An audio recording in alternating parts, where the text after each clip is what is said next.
दोस्तों, स्वागत है आपका एस के कहानियाँ परिवार में, जहां हर कहानी सिर्फ कहानी नहीं होती बल्कि हंसी, बुद्धि और जीवन का गहरा सबक अपने भीतर छुपाए होती है। आज हम आपके लिए लाए हैं अकबर और बीरबल की एक मज़ेदार और रोचक कहानी।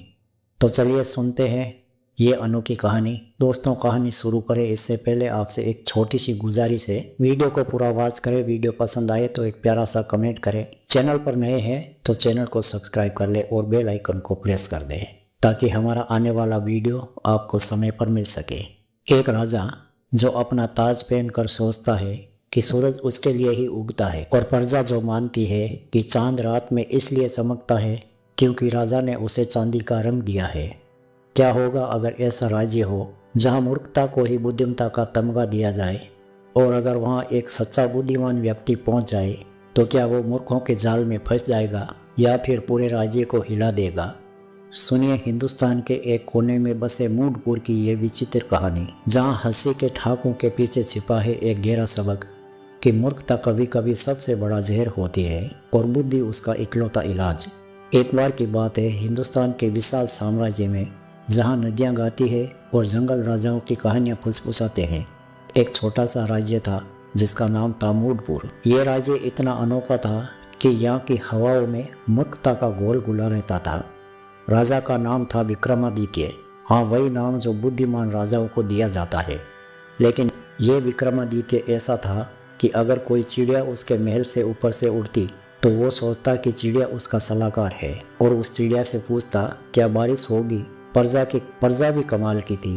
एक किसान फसल काटते हुए सोचता था कि धरती ने फसल इसलिए उगाई क्योंकि राजा ने जमीन को डांटा था। एक औरत जो बाजार जाती है वो चावल खरीदते हुए कहती है यह चावल तो राजा के आंसुओं से बना है इसलिए इतना सफेद है। मूडपुर की सीमाओं पर एक विशाल जंगल था जहाँ से गुजरने वाले यात्री अक्सर लौट कर कहते वहाँ की हवा पानी दिमाग को सुस्त कर देती है। लेकिन असली राज तो दरबार में था। राजा विक्रमादित्य अपने दरबार में सिर्फ मूर्खों को ही जगह देता था। उसके मंत्री, सिपाही, यहाँ तक कि रसोइया सब मूर्ख। अगर कोई बाहरी व्यक्ति आता जो थोड़ा भी समझदार लगता तो उसे तुरंत पहचान लिया जाता, ये ज्ञानी है, चिल्लाते और उसे भगा देते। राज्य का नियम था ज्ञानी को यहाँ जगह नहीं, क्योंकि ज्ञानी तो राजा की मूर्खता को चुनौती देते हैं। अब सुनिए कैसे ये सब बीरबल के कानों तक पहुँचा। बीरबल वो प्रसिद्ध नवरत्न जो सम्राट अकबर के दरबार की शान थे। एक शाम जब बीरबल अपने बगीचे में टहल रहे थे, एक साधु आया। साधु ने कहा, बीरबल जी, मैंने एक ऐसा राज्य देखा है जहाँ मूर्खता का बोलबाला है। राजा और प्रजा दोनों ही ऐसे हैं कि हंसी आती है, लेकिन डर भी लगता है। वहाँ ज्ञानी व्यक्ति अपनी जान बचाने के लिए मूर्ख बनने का नाटक करता है।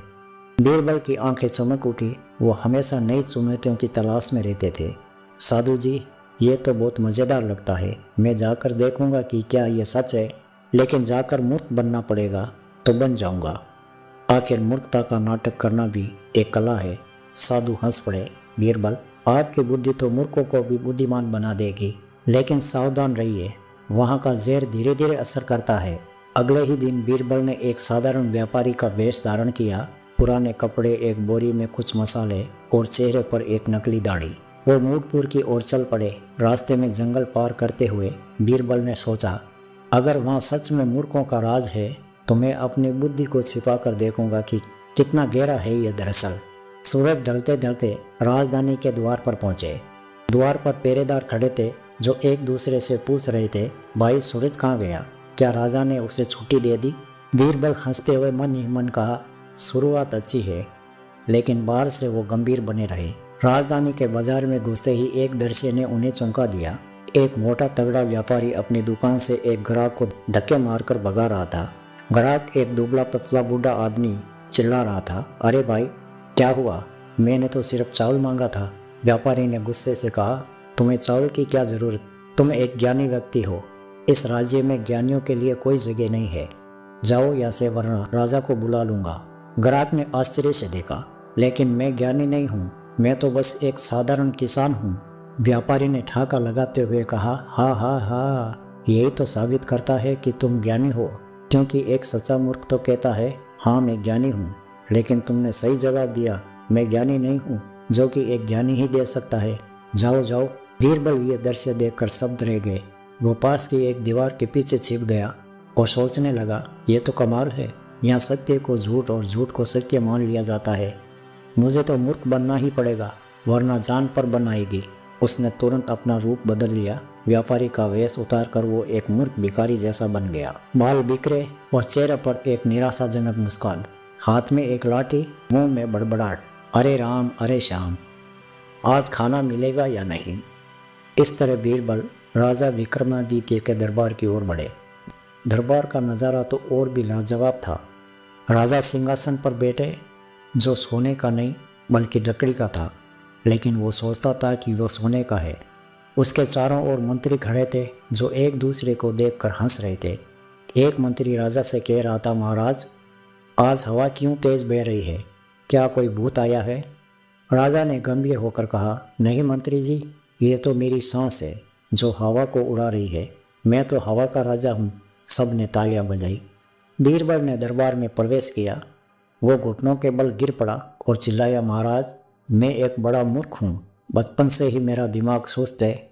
स्कूल में तो टीचर ने कहा था, तुम्हें तो पेड़ से बात करना सिखाना पड़ेगा। मैं आपके दरबार में नौकरी करना चाहता हूँ। मूर्खों का राज्य है ना, तो मुझे जगह मिल जाएगी। राजा ने बीरबल को ऊपर से नीचे तक देखा। उसके मंत्री ने फुसफुसाया, महाराज, यह तो कोई सच्चा मूर्ख लगता है। देखिए कैसे लाठी पकड़े घुटनों पर लौट रहा है।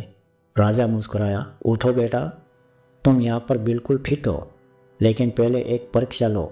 बताओ, सूरज कहाँ से उगता है। बीरबल ने तुरंत मूर्खतापूर्ण जवाब दिया, महाराज, सूरज तो आपके महल के पिछवाड़े से उगता है। मैंने कल देखा था, वहाँ से निकलकर आकाश में चढ़ गया। दरबार में ठाके गूंज उठे। राजा ने प्रसन्न होकर कहा, बिल्कुल सही, तुम्हें नौकरी मिल गई। कल से तुम मेरे घोड़ों की देखभाल करोगे, लेकिन याद रखना, घोड़ों को कभी भी स्नान मत कराना, वरना वो उड़ने लगेंगे। बीरबल ने सिर झुकाकर कहा, जैसी आज्ञा महाराज। मन ही मन वो हंस रहा था। ये तो शुरुआत है, अब देखते हैं कितना और मूर्ख बनना पड़ेगा। अगले दिन बीरबल का नया जीवन शुरू हो गया। राजा का अस्तबल राज्य के सबसे बड़े हिस्से में था, जहाँ दर्जनों घोड़े बंधे थे। लेकिन ये घोड़े, एक तो काला था जो राजा का प्रिय था, नाम था काला बादल। लेकिन काला बादल को बादल इसलिए कहा जाता था क्योंकि वो हमेशा कुआसे में रहता, यानी गंदगी में। बीरबल ने घोड़े को चारा डालना शुरू किया। चारा क्या था, घास के अलावा सूखी पत्तियाँ और कभी कभी रोटी के टुकड़े। बीरबल ने सोचा, ये घोड़े तो भूखे मर जाएंगे। कुछ दिनों बाद बीरबल ने देखा कि घोड़े कमज़ोर हो रहे थे।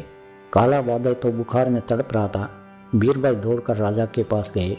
महाराज, आपके घोड़े बीमार हैं, सिर गर्म है, पैर कांप रहे हैं, इलाज करवाना चाहिए। राजा ने आंखें फाड़कर कहा, बीमार? अरे ये तो सामान्य है, हमारे राज्य में घोड़े बीमार ही रहते हैं ताकि वो तेज़ दौड़ सके। इलाज किया तो वो सुस्त हो जाएंगे। बीरबल ने मूर्ख बनकर कहा, लेकिन महाराज, अगर वो मर गए तो दौड़ेंगे कैसे। राजा ने हंसकर कहा, मर गए तो नए घोड़े खरीद लेंगे, लेकिन तुम चिंता मत करो, बस उन्हें चारा दो, और चारा मत दो, कभी कभी भूखा रखो तो वो मजबूत होते हैं। बीरबल ये सुनकर हैरान रह गया। ये तो पागलपन है, यहाँ ज्ञान और विज्ञान की कोई जगह ही नहीं। लेकिन मैं कैसे बदलाव लाऊं? वो चुपके से अस्तबल से लौटा और घोड़े का इलाज करने लगा। जड़ी बूटियाँ इकट्ठा की, पानी में उबाला और चुपचाप पिलाया। काला बादल धीरे धीरे ठीक होने लगा। लेकिन बीरबल जानता था ये छिपा नहीं रहेगा। एक हफ्ते बाद राजा ने बीरबल को बुलाया। अरे मूर्ख, क्या तुमने मेरे घोड़े को जादू से ठीक कर दिया? देखो, काला बादल चमक रहा है। बीरबल ने झुककर कहा, महाराज, जादू नहीं, बस मैंने सोचा कि अगर घोड़े को पानी पिलाऊं तो ठीक हो जाएगा। लेकिन आपकी आज्ञा के बिना तो मैंने कुछ नहीं किया। राजा ने संदेह से देखा, सच? लेकिन पानी तो घोड़ों को उड़ने वाला बनाता है, तुम तो ज्ञानी लग रहे हो। बीरबल ने तुरंत हंसकर कहा, अरे महाराज, मैं ज्ञानी कैसे? मैंने तो गलती से पानी पिलाया, सोचा घोड़ा प्यासा है तो पी ले। अब अगर उड़ गया तो आपकी गलती। राजा हंस पड़े। ठीक है, लेकिन अब तुम्हारी असली परीक्षा होगी। मैं तुम्हें एक बड़ा काम दूंगा। राज्य में एक बड़ा संकट आ गया है, हमारा खजाना खाली हो गया। तुम जाकर सोना ढूंढ लो, लेकिन याद रखना, सोना जमीन में नहीं दबा होता, वो आकाश से बरसता है। दरबार में फिर ठाके। मंत्री बोले, हाँ महाराज, बीरबल को भेजो, वो मूर्ख है, सोना ढूंढ लेगा। बीरबल की परीक्षा शुरू हुई। राज्य का खजाना खाली था, लेकिन राजा ने सब पैसा मूर्ख योजना में उड़ा दिया था। एक बार तो उसने मूर्ख उत्सव बनाया, जहाँ सबको मूर्ख बनाने का इनाम दिया। बीरबल ने सोचा, ये तो व्यंग्य है, लेकिन मैं कैसे सोना ढूंढूं? वो मूर्ख बनकर बाहर निकला। रास्ते में एक नदी के किनारे रुका। वहाँ कुछ किसान बैठे थे जो आपस में बहस कर रहे थे। एक किसान बोला, भाई, ये नदी क्यों नहीं बह रही है? क्या राजा ने उसे धक्का दिया है? दूसरा हंसा, नहीं, ये तो मेरे आंसुओं से बह रही है। कल राजा ने टैक्स बढ़ा दिया था। बीरबल ने शामिल होकर कहा, अरे भाइयों, सोना ढूंढना है, कहाँ मिलेगा? किसान ने हंसकर कहा, सोना? अरे सोना तो राजा के सपने में होता है, लेकिन अगर तुम नदी में कूद जाओ तो मछलियाँ सोना उगल देगी। बीरबल ने मन ही मन नोट किया। वो नदी में कूदने का नाटक किया, लेकिन चुपके से तलाशा। अचानक उसके हाथ में कुछ चमकदार पत्थर लगे। सोना नहीं, लेकिन चांदी के कण। ये तो पुराने खानदानी कचरा है, लेकिन इन्हें पिघाल कर सोना जैसा बना सकता है। बीरबल ने इकट्ठा किया और लौट आया। दरबार में उसने राजा को दिखाया, महाराज देखिए, आकाश से बरसा सोना। राजा ने देखा, चमकीले पत्थर, ये तो चमक रहा है, लेकिन सोना कैसे? बीरबल ने मूर्खतापूर्ण तरीके से कहा, महाराज, इसे आग में डालो तो सोना बन जाएगा, लेकिन सावधान, आग बुझा मत देना, वरना वापस पत्थर हो जाएंगे। राजा ने आज्ञा दी। कुमार को बुलाया, पिघलाया। चांदी के कण सोने जैसी चमक देने लगे। दरबार में खुशी की लहर दौड़ गई। बीरबल, तुम सच्चे मूर्ख हो, लेकिन अब अगली परीक्षा। राज्य में सूखा पड़ गया है, तुम बारिश को बुलाओ। बीरबल हंस पड़ा, बारिश? ये तो आसान है। वो बाहर गया और राज्य के मंदिर में चला गया। वहाँ पुजारी बैठे थे जो कह रहे थे, भगवान बारिश क्यों नहीं भेजते? क्या राजा ने उन्हें नाराज़ किया? बीरबल ने पुजारी से कहा, मैं बारिश बुला सकता हूँ, लेकिन इसके लिए राज्य के सभी मूर्खों को इकट्ठा करो। सब नाचेंगे, गाएंगे और मैं जादू करूँगा। पुजारी सहमत हो गया। अगले दिन पूरे राज्य में उत्सव। सब मूर्ख नाच रहे थे। बीरबल ने चुपके से बादलों की ओर देखा। मौसम तो साफ था, लेकिन उसने एक योजना बनाई। उसने राज्य के कुओं से पानी निकलवाया और सबको छिड़कने को कहा। यह जादू का पानी है। सब भीग गए, हंसे नाचे। अचानक बादल गिर आए। प्राकृतिक रूप से बारिश होने लगी। राजा ने देखा और चिल्लाया, चमत्कार! बीरबल, तुम देवता हो। लेकिन बीरबल ने कहा, नहीं महाराज, मैं मूर्ख हूँ। बारिश तो इसलिए हुई क्योंकि आपने नाचने का आदेश दिया। मूर्खों का नाचना बादलों को हंसाता है। राजा प्रसन्न हुए, लेकिन उसके एक मंत्री को शक हो गया। मंत्री का नाम था दमड़ू, एक चालाक मूर्ख जो सोचता था कि वो सबसे बुद्धिमान है। दमड़ू ने राजा से कहा, महाराज, ये बीरबल मूर्ख नहीं है, ज्ञानी लगता है। इसकी परीक्षा लो, असली परीक्षा। राजा ने सहमति दी। ठीक है बीरबल, कल दरबार में हो। हम एक पहेली रखेंगे, जो सुलझा लेगा वो मंत्री बनेगा, लेकिन याद रखना, सही जवाब मत देना। बीरबल को रात भर सोचना पड़ा। अब तो राज खुल जाएगा, लेकिन मैं मूर्ख बनकर ही सुलझाऊंगा। अगले दिन दरबार में भारी भीड़। राजा ने पहेली सुनाई। मूडपुर में एक ऐसी चीज़ है जो दिखती नहीं है, लेकिन सबको मारती है, वो क्या है? दमड़ू ने पहले जवाब दिया, महाराज, वो तो हवा है। हवा दिखती नहीं और तेज़ हवा मारती है। राजा ने कहा, गलत। वो तो मेरी सांस है, वो मारती नहीं। राजा ने कहा, गलत। हवा तो मेरी सांस है, वो मारती नहीं। फिर अन्य मंत्रियों ने कहा, भूत, सपना, टैक्स, सब गलत। बीरबल की बारी आई। सब ने सोचा, अब ये मूर्ख क्या कहेगा? बीरबल ने खड़े होकर कहा, महाराज, वो तो मूर्खता है। मूर्खता दिखती नहीं, लेकिन सबको मार डालती है। धीरे धीरे हंसाते हुए दरबार सन रह गया। राजा का मुंह खुला रह गया। दमड़ू चिल्लाया, देखा महाराज, ये ज्ञानी है, इसे भगाओ। लेकिन राजा ने सोचा। पहली बार उसके दिमाग में कुछ घंटी बजी। मूर्खता मारती है, लेकिन हम तो मूर्ख है, क्या हम मर रहे हैं?